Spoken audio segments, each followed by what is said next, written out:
Hello, and welcome back to Rage Theory. I am Kinsuchi, host and creator. I know it's been a minute since you guys actually seen my face on camera, and I apologize for that.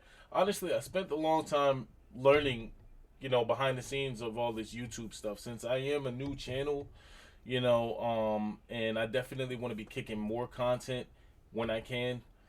I felt like if I'm going to give you guys something, I got to give you the best of it. I can't just give you shitty videos. I know I'm still at the beginning, and a lot of people say, just be consistent and make the content. You know what I'm saying? Just keep pushing content, but I don't need it to be whack content. You get what I'm saying? So I've been learning a lot.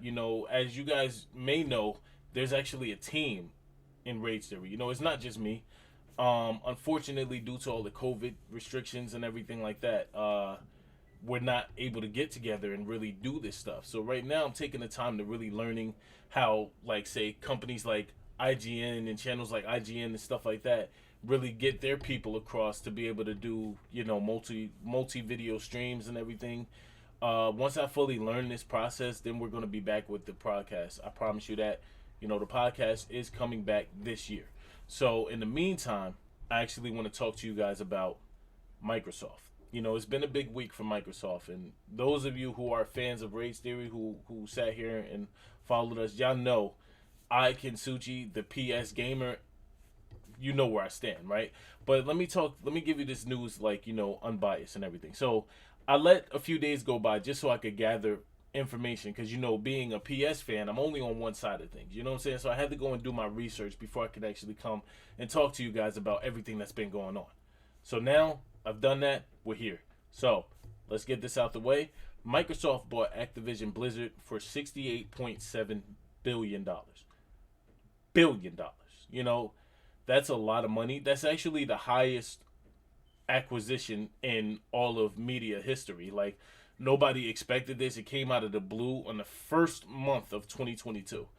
And everybody's just waiting to see what the response is. I know Sony is asking that they honor their agreements and let Call of Duty be multi-platform and stuff like that. All of that stuff really works with the current games that are out. All the future games that are being made most likely will end up being Microsoft exclusive or Xbox exclusive, I should say. So when that happens, Sony is going to have to answer because Call of Duty right now is the biggest first-person shooter game there is. Aside from like Counter-Strike on PC, but they have yet to bring Counter-Strike to consoles. So as far as consoles go, Call of Duty rules the first-person shooter genre. Then back 2 years ago, Call of Duty, Xbox actually, purchased Bethesda and ZeniMax, which includes Elder Scrolls, Fallout, Wolfenstein, all of that stuff. That stuff is also going to be potentially Xbox exclusive games in the future when they come out. So what's going to happen is now Sony has to find a way to respond because their general exclusive games probably won't cut it with the competition this time. Xbox has really dealt a blow. Microsoft has dealt a blow that's really going to just shake things up in this industry. And I feel like, I'm going to give a couple of suggestions. I was actually watching Maximilian, and he talked about how Sony should buy Square Enix and also, Capcom and everything. I agree with that. For the most part, I agree with that. I'm not sure about the Square Enix thing. I know we do have a lot of games on PlayStation from Square Enix, including like, Avengers or Marvel's Guardians of the Galaxy, But me personally, if Xbox is going to take over the first-person shooter market, Sony has to take over the fighting game market, like, big time, And I feel like the relationships are already there. Like, if you look, Sony owns Evo, Sony owns Evo. If they were to get their hands on Capcom and Bandai Namco, they would put the fighting game scene in a deadlock. PlayStation will forever be the platform you go to for fighting games. Of course, you'll outsource them, to do multi-platform and everything like that. But when it comes to the big stage, whenever the big stage returns, it's Sony. It's all Sony. These tournaments are going to be held on PlayStations. These tournaments are going to be, advertised and marketed by PlayStation and PlayStation Studios and Sony and everything. So I really feel like that's the route to go. I feel like, and plus with Bandai Namco, you also get, from software games. You get a lot of from software games, which means a lot of Demon Souls, Dark Souls, Neos, Elden Rings. All of these games that are coming, you're gonna get all of that in one hub. And I feel like that wouldn't even be too much because first of all, Capcom, Square Enix, and Bandai Namco, all of them combined do not add up to $70 billion or $68.7 billion to be exact. So it's not a far stretch. It's not too far fetched to even say that Sony would be able to buy these companies. I mean, look at what they did with Insomniac, and a lot of people had questions too about what's going on with Spider-Man due to the fact that Activision is now owned by Microsoft. I believe, I was trying to research this fact, but I believe Activision only executive produced the Spider-Man games. I believe Insomniac and Sony have the full rights to the Spider-Man franchise and everything that they're doing with these video games. So I believe they're safe. Don't quote me on that. Like I said, I've been doing research, but I really couldn't find any type of connection besides the name or the logo that pops up in the game. I'm not really sure where Activision's role is within those games. But if my assumption is correct, like I said, Sony is pretty safe on that with the Spider-Man. I think that's a safe bet. Now, yeah, if Sony were to acquire that, Bandai, Capcom, and Square Enix, I think they would be perfectly fine. I think we wouldn't even miss the Call of Duty pretty much. Of course, people got Warzone, but truth be told, battle royales are battle royale in general is kind of a tricky genre of first person shooters, like a subgenre, I should say. Because the reason why is they're good, but they're also just like it's too much of them. At some point they begin to be too much. People like to throw all they have into these games, like whether it's Warzone, Apex, or Fortnite or PUBG. Those are the big four, by the way.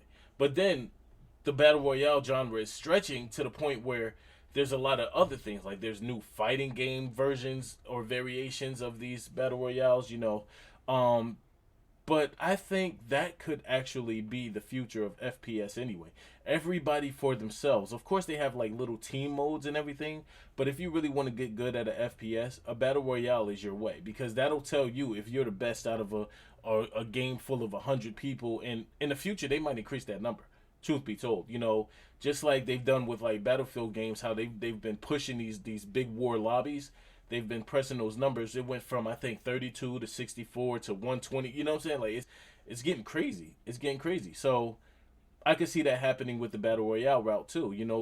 The bigger the better. It's going to be a lot of massive competitions, and so I think that's going to be a route that other systems can go to combat. The type of revenue stream that Call of Duty is making, and Warzone is actually one of their biggest revenue streams right now. Besides, I believe Cold War, or no, Modern Warfare was their highest selling Call of Duty to date. The remake, Modern Warfare. That's just it, Modern Warfare.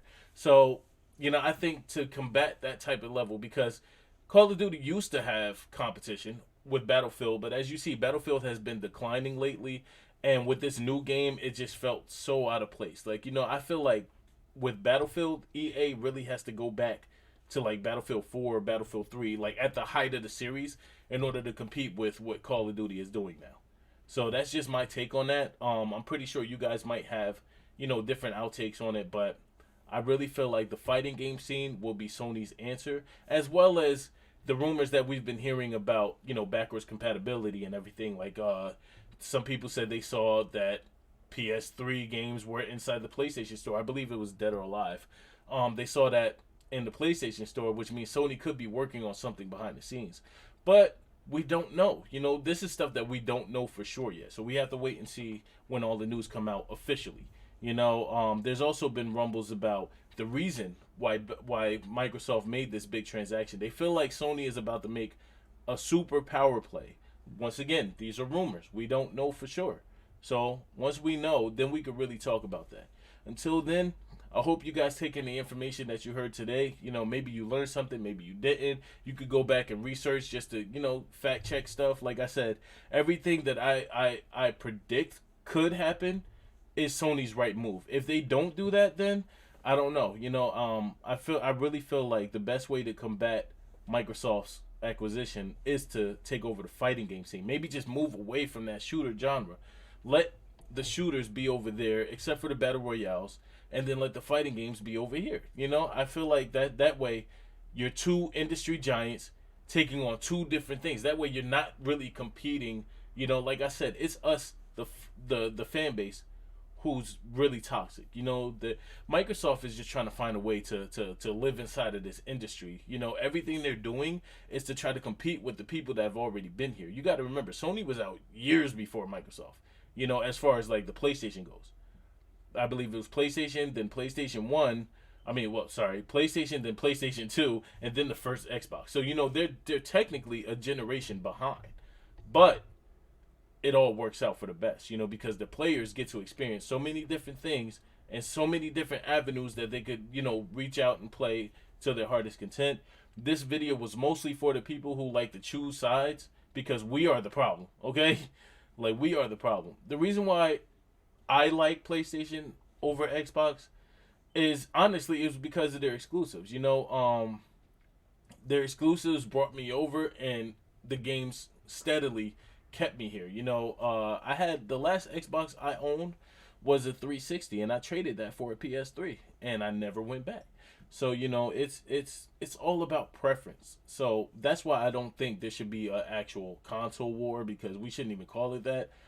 It's more so a battle of fan bases. Same way like you can have Eminem fans or MGK fans. You know what I'm saying? It doesn't necessarily make them. That's a horrible reference, because they actually do hate each other. So I mean, so. Okay, but that's really all I have for this video. Thank you guys for being so patient and rocking with me throughout this video. As always, please, if you like the video, hit the like button, hit the share button, spread it around. Also, you could comment down below, and if you want to, you could subscribe. Hit that big red button. It'll help out a lot, because like I said, we have more content coming. I'm just right now trying to learn everything that I can. I'm new to this YouTube thing, but I've always been a gamer. You know what I'm saying? That's one thing you can't take away, is the fact that I love video games. So hopefully you guys have learned something in this video. And like I said, if it makes you want to go out there and research stuff, that works too. Take care. Kinsuchi out.